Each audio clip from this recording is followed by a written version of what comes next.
le président Bola Ahmed Tinubu aurait reçu Aliko Dangote à la présidence du Nigeria, autrement appelé Aso Rock.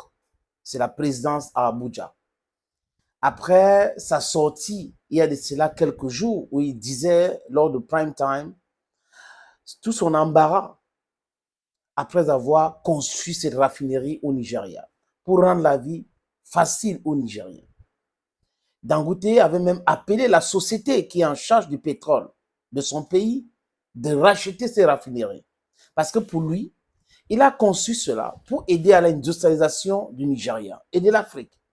Imaginez les amis, c'est-à-dire qu'on n'a pas besoin d'avoir Bac plus 5. We don't need to have a doctorate degree to understand some of these things. Accessibility to raw material, that is one of the factors that enters into play when you want to open a factory, create an industry. Et en Afrique, on a le brut, mais on n'a pas de raffinerie. Et Aliko Dangote avait compris cela avant de construire ses raffineries au Nigeria pour raffiner le pétrole du Nigeria et africain et vendre moins cher pour rendre la vie facile aux Africains. La matière première est là. La raffinerie est là. Ça ne tourne pas. Pourquoi, les amis? Parce que certains hommes en cravate dans les ministères pensent que ça réduit l'échange de corruption. C'est clair. Ils prennent le brut du Nigeria, ils vendent à la France et la France va raffiner pour revendre le produit fini, le pétrole et tous les autres produits, les dérivés, les amis, au Nigeria et aux pays africains. Et on va vous dire que la France est industrialisée, vraiment, c'est une puissance. Les puissances qui n'ont pas du brut, du pétrole, mais qui raffinent notre pétrole et qui viennent nous vendre ce pétrole en utilisant les organisations ou les institutions internationales pour pouvoir tout faire pour nous maintenir dans la pauvreté. Et Dangote, dans sa sortie, dit clairement que des voitures que nous roulons dans ont des problèmes parce que la qualité du fuel qu'on nous vend pose un problème énorme. Au niveau de Malte, il y a des usines là-bas, ils partent, ils achètent de vrai, ils mélangent, après ils viennent nous vendre cela. Ça crée des problèmes dans nos véhicules et autres. Et les gens restent tranquilles alors qu'ils sont au courant. Pourquoi est-ce que ces gars ne veulent pas que la raffinerie Dangote tourne? C'est pour cette raison, les amis. Vous savez, quand on parle d'industrialisation de l'Afrique, la mécanisation de l'agriculture, autosuffisance alimentaire, certaines personnes ne voient pas ça d'un bon œil, surtout l'Occident. Parce que l'Occident produit avec l'aide de substances donc, organiquement modifiées, génétiquement modifiées, ils ont des produits comme ça. Et ils produisent en quantité industrielle. Donc, ils peuvent envoyer partout dans le monde. Et si nous, Africains, on commence à parler de la mécanisation de notre agriculture, pour prendre seulement cet exemple, les amis, ça pose un énorme problème aux agriculteurs européens et occidentaux. Donc, du coup, il faut tout faire pour torpiller le processus de la mécanisation de notre agriculture. Et qui dit autosuffisance alimentaire dit liberté, dit souveraineté. Parce que si on peut manger à notre faim, comme Thomas Sankara avait dit, produisons ce que nous mangeons et mangeons ce que nous produisons. Si on arrive à ce niveau-là, les amis, ça sera très compliqué pour toute forme de manipulation. Et les Occidentaux ont bien compris cela. Mais seulement, les enfants d'Afrique devraient aussi prendre la mesure de la chose en disant non, nous ne pouvons pas continuer à nous laisser faire. Les gens en Afrique ont besoin de la nourriture et on a des terres fertiles. On parle des terres arabes, 60% inexploitées encore. Pourquoi est-ce qu'on doit aller acheter le blé ailleurs? Pourquoi la tomate ailleurs? Pourquoi est-ce que les cuits-dents, on doit aller acheter en Chine? On doit se poser ces vraies questions. La Chine s'est fermée à peu près à 40 ans et regardez l'état de la Chine aujourd'hui. Donc, on n'a pas dit il faut qu'on se ferme. Non, il faut comprendre la stratégie des autres, implémenter cela. Et les hommes en cravate devraient comprendre qu'ils sont africains. Et ces chefs d'État qui sont devenus les sous-préfets en réalité, les amis, devraient avoir l'homme au centre de leurs préoccupations. Hello friends, welcome on this platform.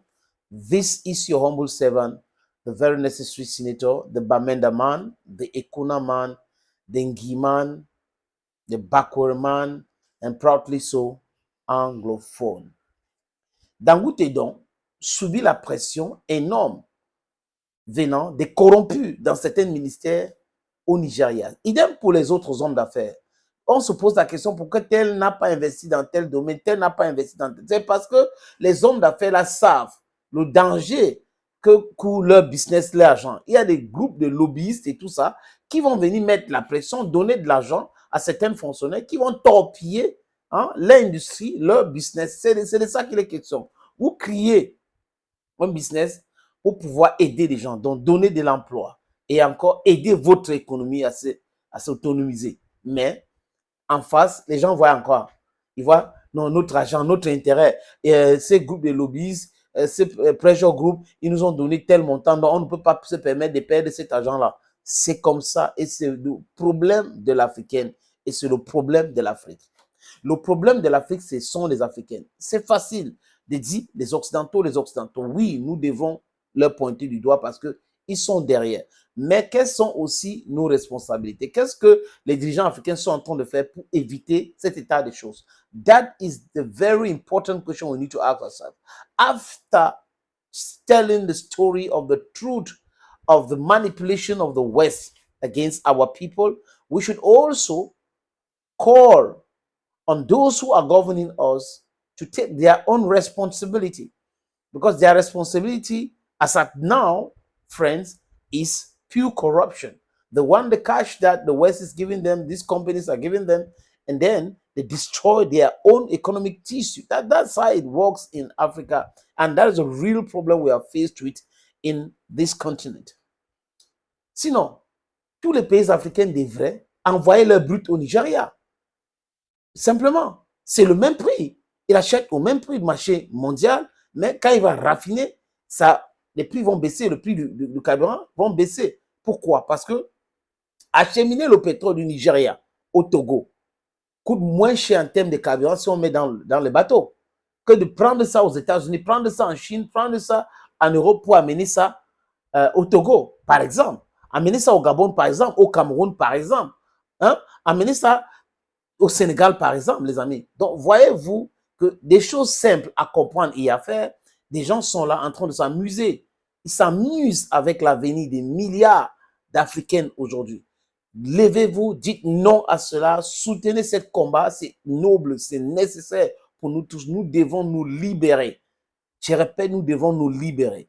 Et ça commence par la mentalité, l'éducation, avoir de la bonne information.